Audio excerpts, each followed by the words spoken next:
Vous êtes plutôt dans une dynamique positive, énergie oui, positive sur ce plateau. Je sens de bonnes ondes. On va parler psychologie positive tous ensemble. Oui. Alors je crois que les bonnes ondes viennent du congrès, parce que j'en sors, il était cette semaine à Metz. Ce congrès, le congrès de psychologie positive. Alors la psychologie positive, c'est quand même un concept qui est né il y a une vingtaine d'années aux États-Unis et qui arrive en France, mais en trombe quand même. Oui. On a des chercheurs aujourd'hui qui étudient vraiment la psychologie positive, des gens qui pratiquent la psychologie positive, et je me suis dit, tiens, est-ce que les gens dans la rue connaissent la psychologie positive? Qu'est-ce que ça veut dire pour eux? Alors je suis allée dans les rues de Metz et j'ai demandé justement qu'est-ce que la psychologie positive pour vous? On va voir justement ce qu'en disent les Messins. Oh, c'est une façon de penser, en pensant à de bonnes choses. Penser de manière à de générale. Bonnes choses. Oui. D'accord. Ça me fait un petit peu penser à la méthode Coué. Psychologie positive, aller de l'avant, être optimiste. C'est par rapport à l'éducation des enfants, non quelque chose comme ça. Exactement, je sais pas. Non. C'est la même chose que c'est par rapport à l'éducation, je pense. En fait, c'est pour donner aux gens l'envie de vivre mieux et d'être plus positif, justement.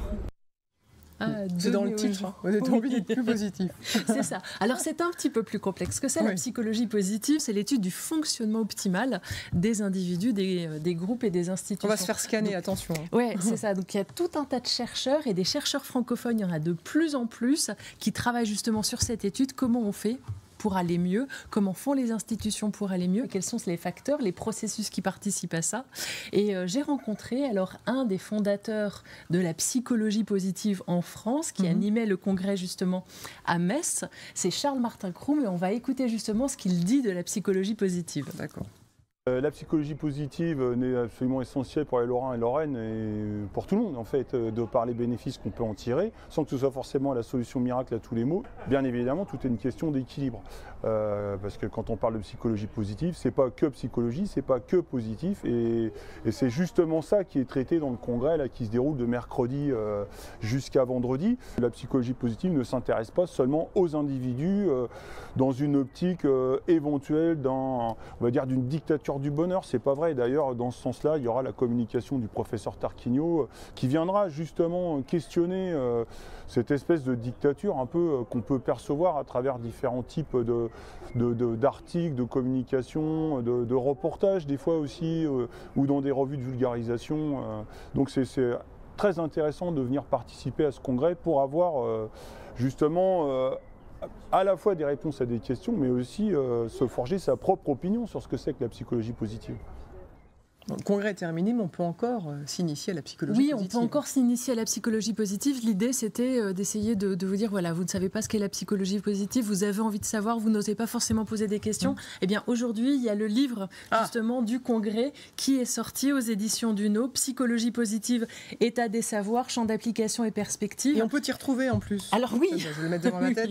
On retrouve un article signé Elisabeth Grimaud. Oui, le chapitre sur les neurosciences et la psychologie positive pour comprendre comment ça se passe dans le cerveau aussi.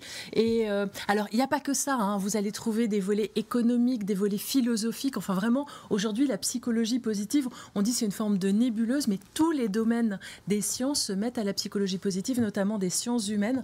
Donc vraiment, c'est un ouvrage de référence. Et c'est aussi pour montrer qu'aujourd'hui, on a des chercheurs de qualité, vraiment en France, qui travaillent sur la psychologie positive. Ils se rassemblent à Metz et les praticiens, ensuite, peuvent s'inspirer des études des chercheurs pour ensuite pouvoir transmettre la psychologie positive, alors à la fois dans l'éducation, mais aussi dans les entreprises, et aussi dans la société, et aussi en termes de santé, où on a le centre Pierre Janet, ici à Metz quand même, qui est un pilier de la psychologie positive. Eh bien, c'est noté. Et puis donc, cet ouvrage, Psychologie positive, état des savoirs, champ d'application en perspective, chez Duno. Pour tous les praticiens, et je dirais même tous ceux qui s'intéressent à la psychologie positive en général.